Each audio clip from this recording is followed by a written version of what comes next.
January 5th, 1914. The gates of Ford's Highland Park plant in Detroit grown open to a crowd so dense it's almost a solid wall of wool coats and flat caps. Men who screwed bolts on Model Ts yesterday now stand on frozen sidewalks, breath hanging in the air, clutching rumors like lottery tickets. $5 a day. For a factory worker who's lucky to earn half that, it sounds like madness. Or salvation.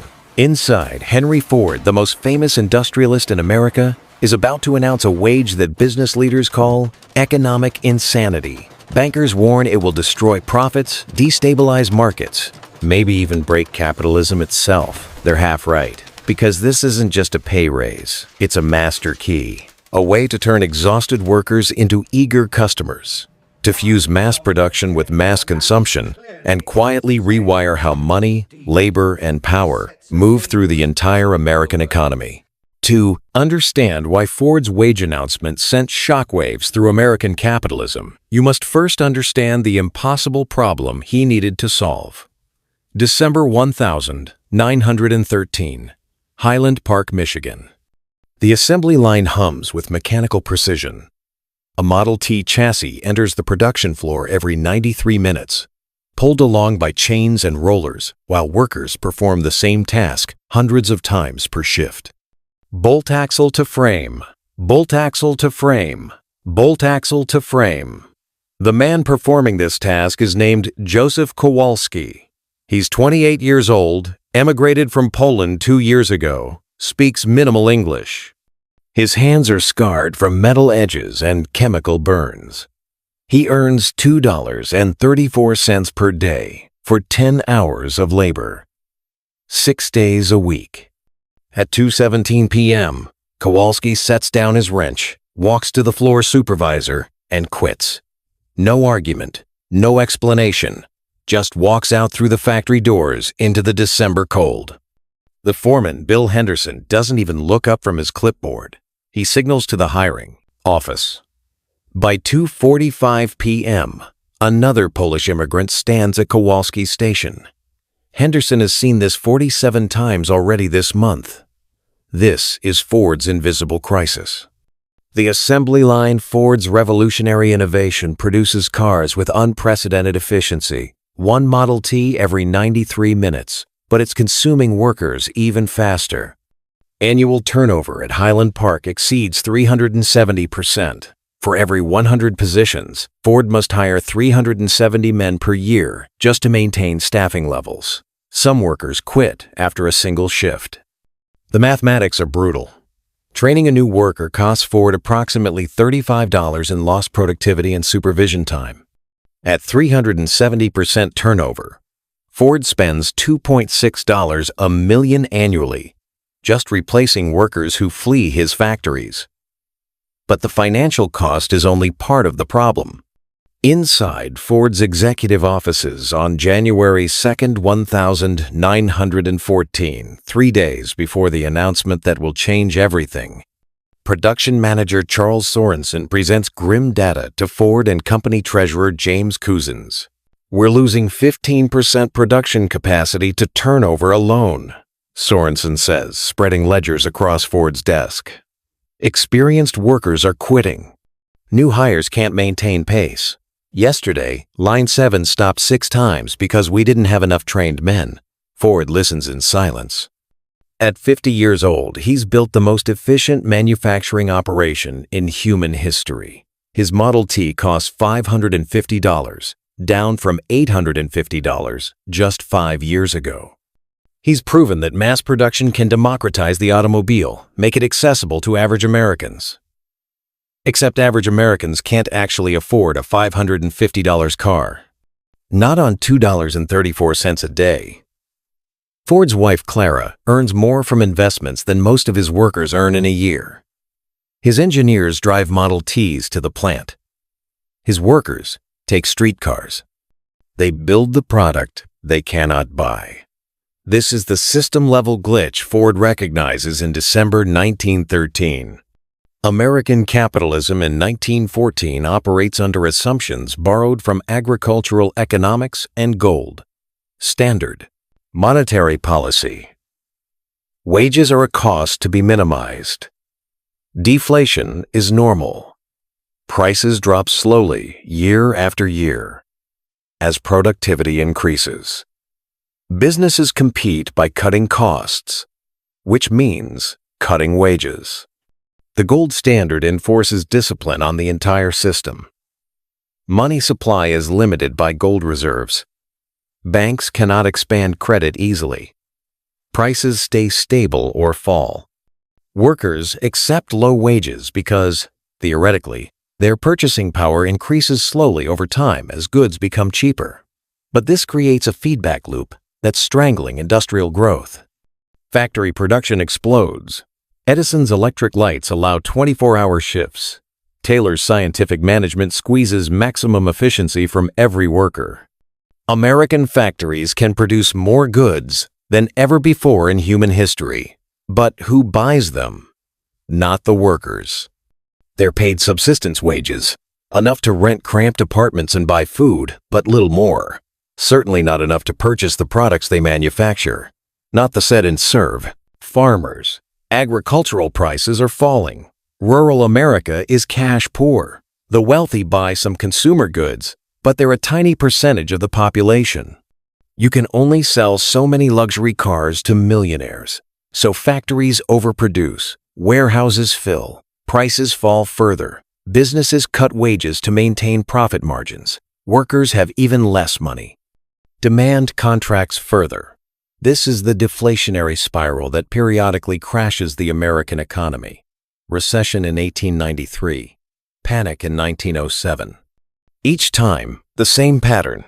Productive capacity exceeds demand. Prices collapse. Workers lose jobs. Demand disappears entirely. Ford sees something other industrialists don't.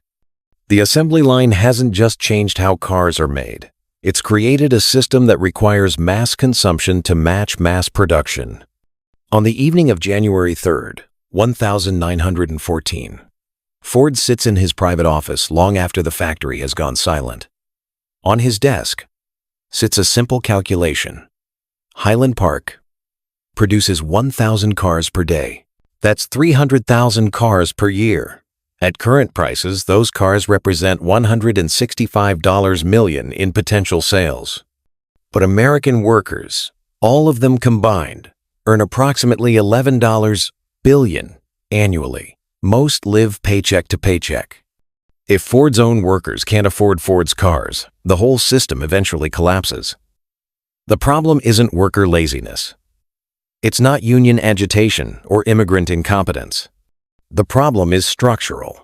Capitalism has built a machine that produces more than its own market can consume.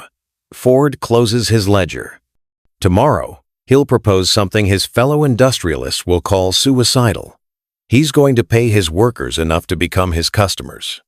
The meeting begins at 9 a.m. on January 4th.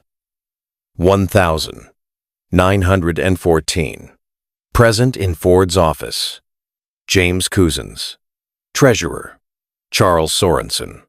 Production Manager. John R. Lee, Head of Personnel. Horace Rackham, Corporate Counsel. Ford stands by the window overlooking the factory floor. Gentlemen, he says without preamble, we're doubling wages. Effective immediately. $5 per day. Minimum. Silence. Then Rackham speaks. Henry, you can't be serious. That's economic suicide. Current daily wage averages $2.34. Couzens adds, his voice tight. You're proposing to more than double our largest cost center overnight. Our profit margins will increase, Ford interrupts. Because we'll stop hemorrhaging trained workers. Because men will actually want to work here. Because they'll be able to afford the cars they build. Sorensen shakes his head. Every other manufacturer will call you a traitor to business. They'll say you're encouraging socialism. Workers will demand similar wages everywhere. Good, Ford replies. The room erupts. Arguments about fiduciary duty. Competitive disadvantage. Market disruption. Rackham warns about legal challenges from shareholders. Lee questions whether higher wages will actually reduce turnover or just attract transients chasing easy money. Ford lets them argue for 20 minutes. Then he speaks again, his voice carrying the absolute certainty of a man who's done the mathematics. Gentlemen, we have two choices. We can keep paying $2.34 a day, keep losing 370% of our workforce annually, keep watching skilled workers quit because they're exhausted, broken, and broke. We can keep building cars that our own workers cannot afford, which means we're entirely dependent on the wealthy for our customer base. He pauses. Or we can pay $5 a day. We eliminate turnover. Workers stay long enough to become genuinely skilled. Productivity increases. Our costs per car actually decrease despite higher wages. And those workers, our workers, become our customers. They buy Model Ts. They buy parts. They buy gasoline. They become the foundation of a consumer class that can sustain mass production. Cousins interjects. Henry, even if that theory is sound, other businesses won't follow. You'll be a lone island of high wages in a sea of $2 a day labor. Workers will flood to Ford from every factory in Detroit, but that doesn't create a broader consumer class. Ford smiles thinly. James, when we announce $5 a day, every newspaper in America will cover it. Every worker in every factory will ask his boss why he's not getting Ford wages. We won't force other companies to raise wages. We'll make it politically impossible for them not to. The meeting continues for 3 more hours. Ford makes concessions on implementation details. Not all workers will qualify immediately. There will be criteria. 6-month waiting period for new hires.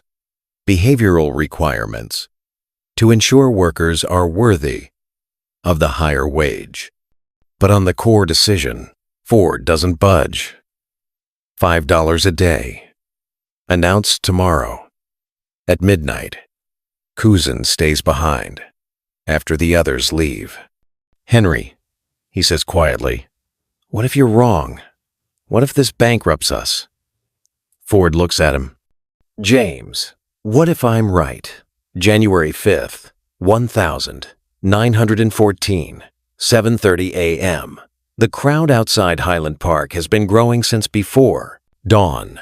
Word leaked yesterday. Ford is making an announcement about wages. Rumors range from modest raises to wholesale restructuring. The truth is more radical than any rumor. At 9 a.m., Ford steps to a makeshift podium on the factory floor. Present.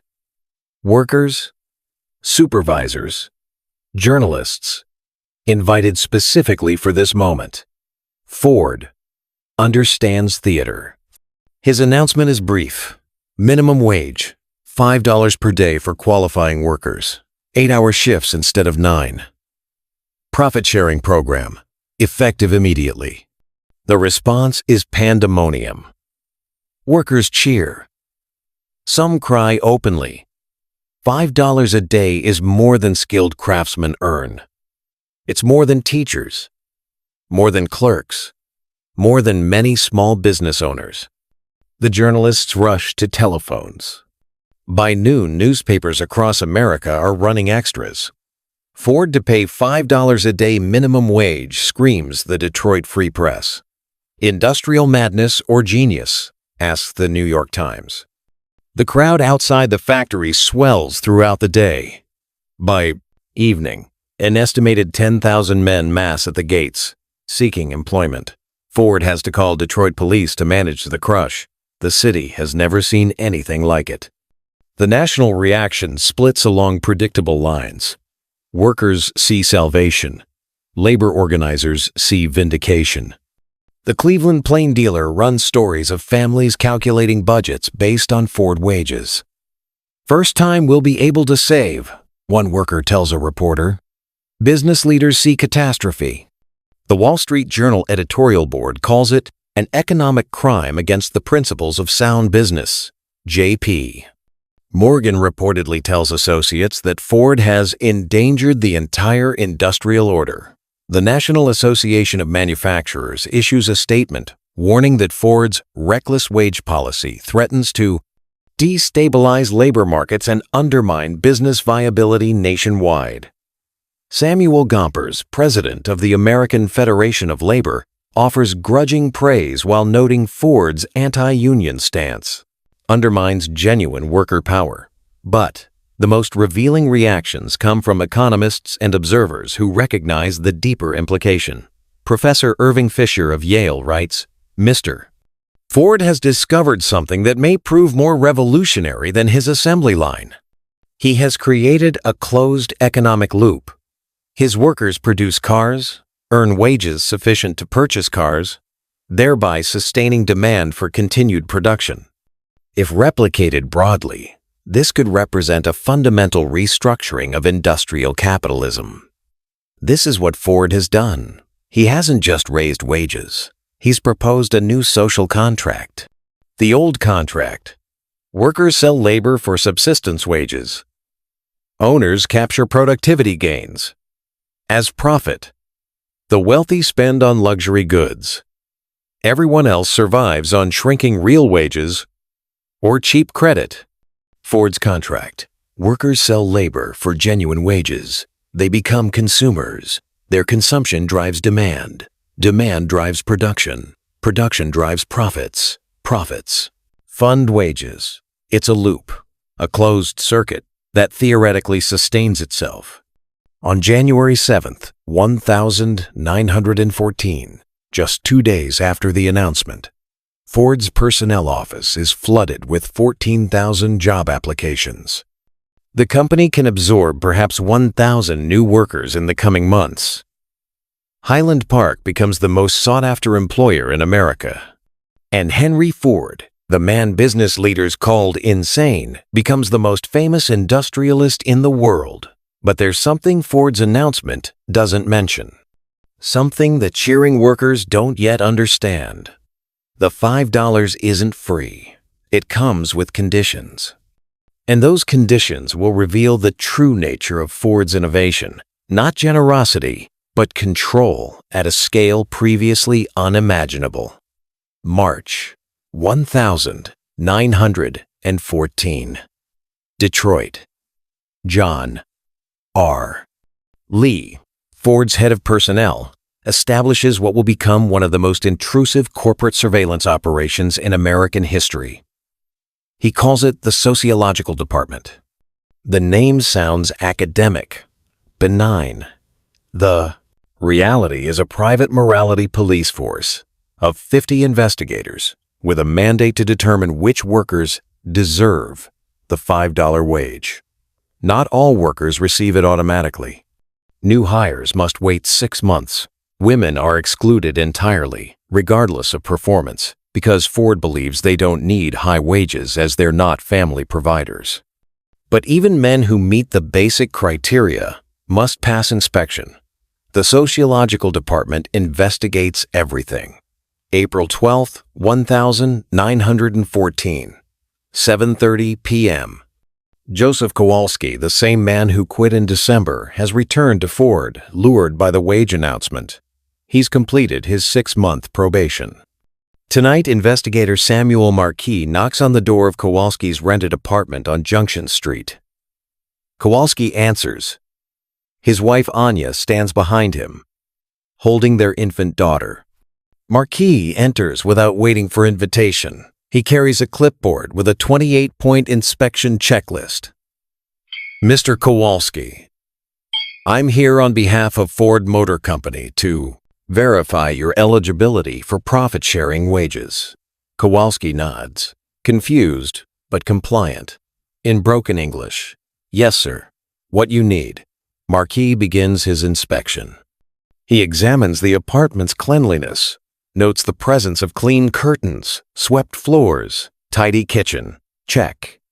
He opens the icebox, inspects food quality, healthy provisions. Check. He asks to see the family's bank book. Kowalski retrieves it. Marquis examines deposits. You're saving $1.20 per week. Good. Check. Then Marquis asks Anya to step into the kitchen. He speaks to Joseph alone. Do you drink alcohol? Sometimes. Beer. On Saturday, how much? 1, maybe 2. The profit-sharing wage requires sobriety. No drinking, no saloons. No liquor in this home. Kowalski's face tightens. I work hard. 1 beer. No drinking, Mr. Kowalski. Those are the rules. If I return and find alcohol, you'll revert to standard wages. Do you understand? Silence. Then, yes, I understand. Marquis continues. Questions. About church attendance. About whether Kowalski sends money to family in Poland or saves it in American banks. About his wife's activities, his child's health, his personal habits. The interview lasts 40 minutes. Before leaving, Marquis delivers a warning. Will return unannounced. Maintain these standards. The company is investing in you, Mr. Kowalski. Don't disappoint Mr. Ford. After he leaves, Anya and Joseph stand in their small apartment. They're making more money than they've ever imagined, and they've never felt less free. This scene repeats in thousands of Ford worker homes across Detroit throughout 1914.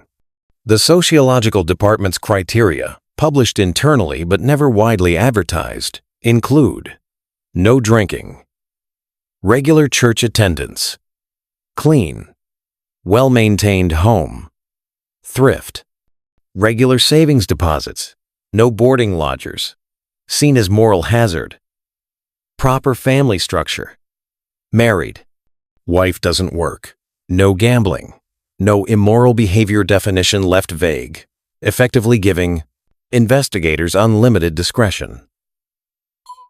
For immigrant workers, additional requirements. Must be learning English, must demonstrate Americanization, must not send excessive money to families abroad. The Sociological Department becomes, in effect, a parallel government inside workers' lives. Investigators have authority to demote workers from profit-sharing wages to standard pay based on moral judgments that would be illegal for actual government to enforce. Ford defends the system publicly as helping workers live better lives. Internally, the logic is more calculated. The Sociological Department serves 3 functions. First, it reduces turnover, not through working conditions, but through dependence. Workers earning $5 a day cannot risk losing that income. They endure assembly line monotony, accept speed-ups, suppress complaints. The golden handcuffs are very real. Second, it creates a workforce that's not just compliant but culturally standardized. Ford wants workers who embody middle-class American values, thrift, sobriety, consumerism, directed at appropriate purchases, like Model Ts, family stability. He's engineering a social class, not just employing labor. Third, it prevents unionization. Workers dependent on maintaining good character cannot risk association with labor organizers. The Sociological Department investigates union sympathies as vigorously as drinking habits. Ford has discovered something profound. Money is control, not just through the traditional mechanism of starvation wages that force compliance, but through aspirational wages that create behavioral leverage. Workers police themselves because losing the wage means losing a lifestyle they've built around it. This is the dark genius of the $5 day. It's not charity. It's the most sophisticated labor control system yet devised by American capitalism. By December 1914, the system is fully operational. Approximately 60% of Ford workers qualify for profit-sharing wages. The other 40% either fail inspections, haven't completed probation, or are women automatically excluded. The qualified workers display remarkable characteristics. Turnover, drops to 0.5% monthly. The exodus has ended. Productivity increases 51% compared to December 1913. Workers stay long enough to achieve genuine expertise. Absenteeism falls by 75%. Workers cannot afford to miss shifts and risk investigation. Disciplinary incidents nearly eliminated. Workers' self-police behavior. From Ford's perspective, the gamble has paid off spectacularly. He's spending approximately $10 million more annually on wages, but saving $2.6 million in turnover costs and gaining $15 million in additional productivity value. The $5 wage isn't costing Ford money, it's printing it. But there's a question Ford's success raises. A question that will haunt American capitalism for the next century. If workers must be paid enough to consume what they produce, and if higher wages increase rather than decrease profits, why doesn't every company immediately copy Ford's model? The answer reveals something fundamental about power and about whose interests the economic system is actually designed to serve. 1916. Highland Park. Henry Ford stands in his office, watching a Model T roll off the line every 24 seconds. The assembly line has achieved a rhythm that seems almost biological. Continuous flow, unbroken motion. Outside, America is changing. Other manufacturers begin raising wages. Not to $5, most can't afford Ford's margins, but enough to retain workers in increasingly competitive labor markets. U.S. Steel increases base pay by 10%. General Electric offers profit-sharing plans. Even textile mills in New England, notorious for subsistence wages, inch upward. It's not generosity, it's survival. Ford has reset the market. Workers now know what's possible. Factories paying $2 a day face strikes, walkouts, and chronic understaffing. The $5 day has created a contagion of rising expectations. But something else is happening. Something more fundamental than wage increases at individual companies. Ford's model is becoming a blueprint for an entirely new kind of economy. Economists begin using a term, Fordism. It describes more than just an assembly line or a wage policy. It describes a complete economic architecture. Mass production via standardization and mechanization, creating enormous productive capacity. High wages, turning workers into consumers capable of absorbing that production. Mass consumption, generating demand that justifies continued mass production. The closed loop Ford discovered in 1913 is now recognized as a potentially universal principle. If every industry adopted Fordism, high wages, mass production, mass consumption, you could theoretically create a self-sustaining prosperity machine. Workers earn enough to buy the products of their labor. Consumer demand remains perpetually high. Businesses expand. More jobs, higher wages, more consumption. It's the economic perpetual motion machine capitalists have dreamed about since the Industrial Revolution began. And in the 1920 seconds, it seems to work. The decade explodes with consumer abundance. Middle-class families, a category that barely existed in 1900, buy automobiles, radios, refrigerators, vacuum cleaners, washing machines. Sears catalogs grow from 300 pages to over 1,000. Department stores proliferate in every major city. American workers, at least the white male workers who benefit most from Fordist wages, experience living standards unimaginable to their parents. Households acquire commodities that were luxuries just 20 years earlier. This is the Fordist bargain in full bloom. Accept regimented, monotonous, controlled work in exchange for a paycheck that unlocks consumer society. Most workers accept eagerly. The alternative, farm labor, domestic service, irregular day work, is far worse. But beneath the Jazz Age prosperity, the Fordist system contains structural flaws that Ford himself either doesn't recognize or doesn't care about. Flaw 1. Inequality.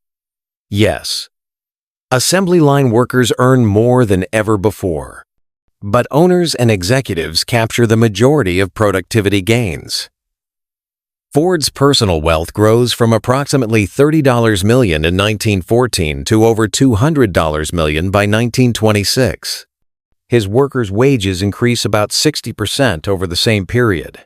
The gap widens. Wealth concentrates at the top, while the middle expands just enough to sustain consumption. Flaw 2. Exclusion. Fordism works primarily for white male industrial workers. Women, when employed, earn 40–60% of male wages for equivalent work. Black workers face both lower wages and relegation to the worst jobs: foundry work, janitorial positions, jobs white workers refuse. Southern agricultural workers, black and white, remain mired in near-feudal conditions: sharecropping, debt peonage, wages below $1 per day. Fordism creates a consumer class, but it's a selective class. Perhaps 40% of American workers truly benefit. The rest remain locked out, their low wages suppressing aggregate demand. Flaw 3. Productivity outpaces wages. This is the crucial structural problem. Between 1919 and 1929, American industrial productivity increases approximately 43%. Wages increase approximately 22%. The gap represents profit accumulation. Shareholders and executives capture the difference. But it also represents a demand problem. If productivity grows faster than wages, workers cannot consume all they produce even with Fordist wages. The system requires additional demand from somewhere else. Enter consumer credit.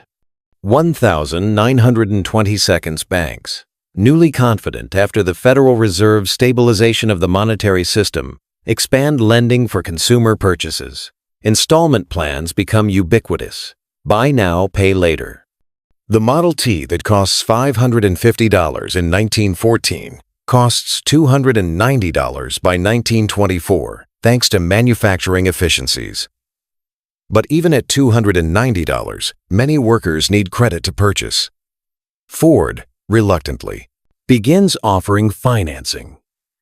Other manufacturers follow enthusiastically. Credit fills the gap between productivity and wages. It allows consumption to exceed earnings. The Fordist loop continues humming, but it's increasingly powered by debt rather than pure wage income. This matters because of how money itself works in the 1920 seconds. The United States, like most developed nations, operates on a gold standard. Every dollar is theoretically backed by gold reserves. The Federal Reserve, created in 1913, just months before Ford's wage announcement, manages money supply within gold standard constraints. The gold standard enforces discipline. Banks cannot endlessly expand credit. Money supply grows slowly. This prevents runaway inflation, but also limits the system's flexibility. The Fordist economy requires ever-expanding demand to match ever-expanding productivity, but the gold standard constrains the money supply needed to finance that demand. Credit expands through financial, innovation installment lending, corporate bonds, stock market speculation, but these mechanisms exist outside formal monetary control. The Federal Reserve, still learning its role, focuses on maintaining gold convertibility and preventing bank runs. It doesn't yet understand that it's become the guardian of the Fordist bargain, the institution responsible for ensuring sufficient money and credit to maintain mass consumption. This will become devastatingly clear in 1929. But before the crash, there's a moment in 1927 that reveals how fragile the system has become. A minor recession hits. Factory orders decline. Unemployment ticks up to 5%. Consumer spending slows. The Federal Reserve responds by lowering interest rates, making credit cheaper, encouraging lending. The recession ends within 6 months. This intervention using monetary policy to stimulate demand establishes a pattern that will define the next century. The Fordist system cannot self-regulate. It requires active management by central banks to prevent demand collapse. Henry Ford, watching from Detroit, recognizes none of this. He sees only that his system works. His factories run 3 shifts. His workers buy Model Ts. His wealth compounds. He doesn't see the contradictions accumulating. Wages, lagging productivity, credit substituting for earnings, wealth concentrating at the top, excluded populations suppressing aggregate demand, a monetary system constrained by gold, a central bank learning its power, but not yet understanding its full responsibility. These contradictions won't matter until they do. And when they matter, they'll nearly destroy everything Ford built. October 24th, 1929, Wall Street. The stock market, inflated by speculation fueled by easy credit and concentrated wealth, begins collapsing. Within days, paper fortunes evaporate. Within weeks, credit freezes. Within months, factories close. Workers lose jobs. Consumer spending disappears. The Great Depression has begun. Highland Park, November 1929. Ford's assembly lines slow. Orders for Model Ts now replaced by the Model A drop 40% in a month. Ford, stubborn and cash-rich from years of profits, initially refuses to cut wages or lay off workers. But by 1930, even Ford must concede to mathematics. The company reduces its workforce from 128,000 to 84,000. The $5 day remains for those who keep their jobs, but 44,000 workers discover that high wages mean nothing if you don't have a job at all. This is the Fordist system's catastrophic failure mode. The closed loop breaks. Workers lose jobs. Workers stop consuming. Demand collapses. Factories close. More workers lose jobs. Demand collapses further. The system that seemed self-sustaining revealed itself as desperately fragile. It works brilliantly when expanding, but any disruption triggers cascading collapse. Why did it break? The surface explanation: stock market crash, bank failures, credit contraction, loss of confidence. All true.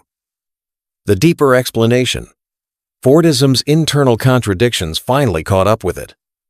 Remember, productivity had been outpacing wages throughout the 1,920 seconds. Workers couldn't actually afford to consume all they produced using wages alone. Credit filled the gap. But credit is borrowed consumption. It pulls future demand into the present. When credit freezes, when banks panic and stop lending, there's no future demand left to borrow. The system was living on borrowed time, borrowed money, and borrowed prosperity. Henry Ford, in 1931, gives an interview to the Detroit News. He's asked about the Depression and his $5 wage. The principle was sound. He insists. Pay workers enough to buy what they produce. The economy would have recovered if businessmen had maintained wages instead of cutting them. He's partially right. Wage cuts did accelerate the downward spiral. But he's missing the deeper point. His system required perpetual growth to function. The moment growth stopped, the loop reversed into a death spiral. The federal government, initially reluctant to intervene, eventually recognizes that the Fordist system cannot save itself. The invisible hand of the market is choking the economy. President Roosevelt's New Deal, beginning in 1933, represents a fundamental redefinition of the relationship between government, capitalism, and the Fordist bargain: Social Security, providing income to workers outside the wage system, sustaining some baseline demand, unemployment insurance, preventing total demand collapse when workers lose jobs, labor relations laws, forcing businesses to negotiate with unions, distributing productivity gains more evenly, massive public works, Government becomes the consumer of last resort when private demand fails. Banking regulations and deposit insurance, preventing credit freezes. Most significantly, the Federal Reserve and Treasury Department begin coordinating to actively manage the money supply, abandoning gold standard orthodoxy in favor of policies designed to maintain employment and demand. The government, in effect, becomes the guarantor of the Fordist system. When private wages and credit fail to generate sufficient demand, public spending fills the gap. This represents the full maturation of Ford's 1914 insight. Yes, workers must be paid enough to consume what they produce. But no, private businesses won't voluntarily maintain those wages when under pressure. Therefore, government must enforce the bargain. The Fordist loop becomes a three-way partnership. Business produces, workers consume, government manages the cycle to prevent collapse. World War II provides the ultimate proof of concept. Massive federal spending, essentially government consumption of industrial output for military purposes, eliminates unemployment entirely. Wages rise. Consumer spending, limited by wartime shortages but backed by savings, prepares to explode. When the war ends in 1945, the Fordist system enters its golden age. The 1,950 seconds and 1,960 seconds see the closest realization of Ford's original vision. Strong unions negotiate wages that keep pace with productivity. Government spending stabilizes demand through highways, education, defense. Federal Reserve manages money supply to prevent both inflation and deflation. Credit expands, but remains tethered to rising real incomes. White male workers, at least, experience unprecedented prosperity. A single breadwinner can support a family, buy a home, own a car, and save for retirement. But even at its peak, the Fordist bargain contains the seeds of its transformation into something Ford himself wouldn't recognize. The system's logic shifts subtly but fundamentally. From pay workers enough to consume what they produce to provide workers enough money through wages, credit, and government transfers to consume what they produce.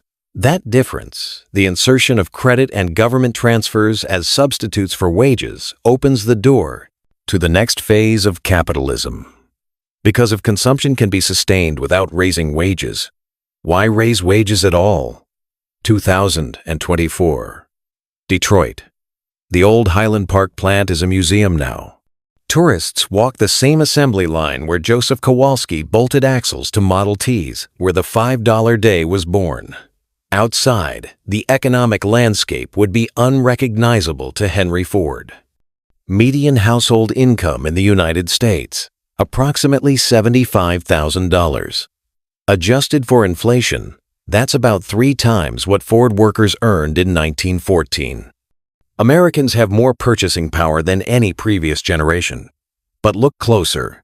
That $75,000 household income now requires 2 workers, not 1. Real wages for individual workers have been essentially flat since 1973. Productivity has increased 77% over the same period. Workers produce far more but capture far less of that value. The gap between productivity and wages, the gap that began appearing in the 1,920 seconds, has become a chasm. Where did the difference go? Corporate profits, executive compensation, and shareholder returns. The top 1% of Americans now own approximately 32% of national wealth. The bottom 50% own 2%.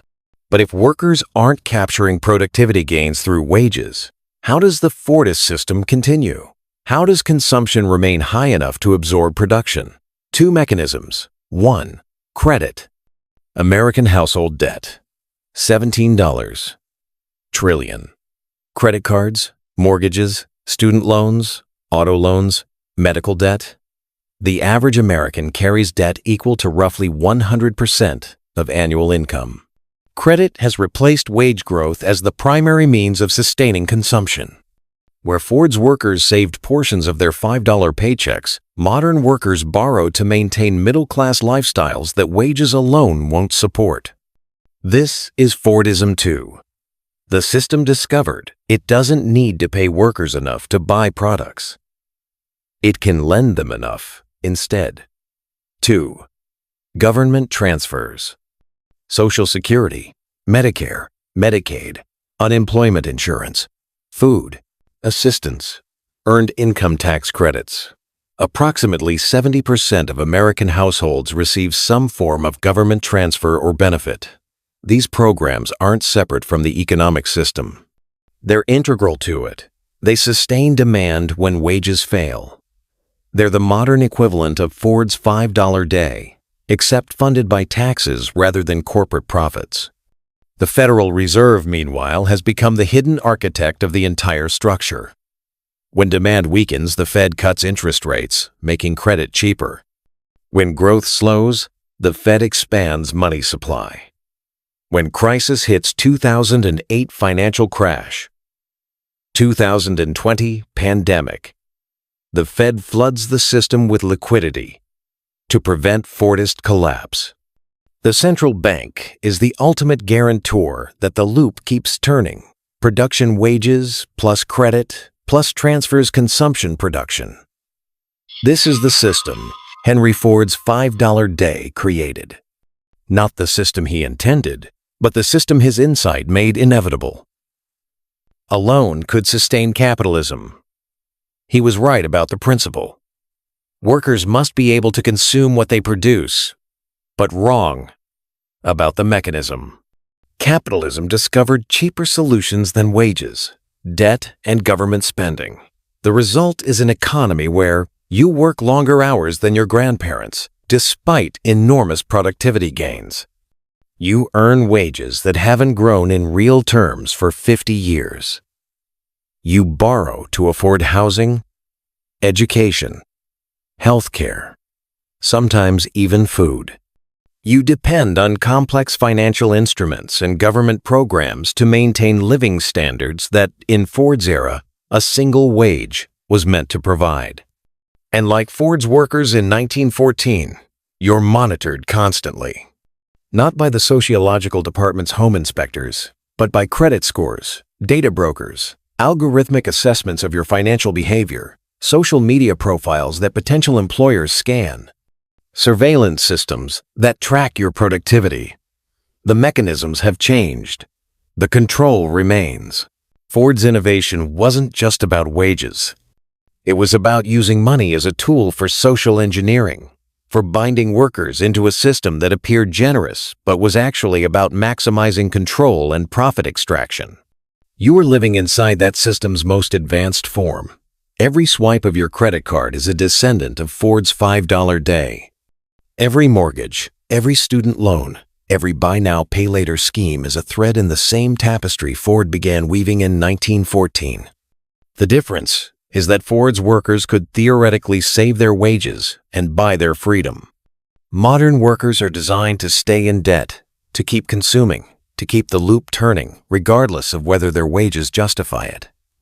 The Federal Reserve manages this system with extraordinary sophistication. When you hear about interest rate decisions, quantitative easing, or inflation targets, what you're really hearing about is the active management of the Fordist bargain. The Fed's true job is ensuring that consumption through whatever combination of wages, credit, and government spending necessary remains high enough to absorb industrial output. This is why monetary policy has become so central to modern capitalism. The system cannot self-regulate. It requires constant intervention to prevent the collapse Ford's model is inherently vulnerable to. Henry Ford died in 1947, worth over $200 billion in today's dollars. His last major public statement about economics came in 1945. He remained convinced that high wages were both morally right and economically sound. He never acknowledged the control apparatus he'd built. He never confronted the system's tendency toward crisis. He never questioned whether turning workers into consumers might have costs beyond the obvious benefits, but he'd be amazed at how completely his insight conquered American capitalism. Every economic policy debate for the last century has been, at its core, about how to maintain the Fordist loop, how to ensure workers can consume enough to justify production. Conservative economists argue for tax cuts to stimulate spending. Progressive economists argue for wage increases and stronger safety nets. Monetarists argue for activist central banking. But they're all trying to solve the same problem. Ford identified in 1913. How do you sustain demand in an economy that can produce more than its workers can afford to buy? Ford's answer was $5 a day. Modern capitalism's answer is $5 a day, plus $15 of credit, plus $10 of government transfers, all managed by a central bank that manipulates the money supply to keep the whole thing from collapsing. Same principle, more complex mechanism. And you're inside it, whether you realize it or not. So the next time you check your paycheck, make a credit card payment, or wonder why housing and education cost so much relative to wages, remember, you're not experiencing a broken system. You're experiencing the system working exactly as designed. Henry Ford didn't invent high wages out of generosity. He invented a method of social control disguised as prosperity, a way to turn labor into consumption, workers into customers, and freedom into dependence on a system that requires your participation to function. 110 years later, every American worker is still clocking into Ford's factory. The assembly line moved online. The Sociological Department became the credit bureau. The $5 day became the $30 hour plus $40,000 of consumer debt. But the bargain remains the same. Accept regimentation, surveillance, and precarity in exchange for access to consumer goods that previous generations could only dream about. Ford called it prosperity. History calls it Fordism. You might want to call it what it really is: the most successful economic control system ever devised, created by one industrialist who figured out that the key to unlimited profit wasn't paying workers less. It was paying them just enough to need you forever.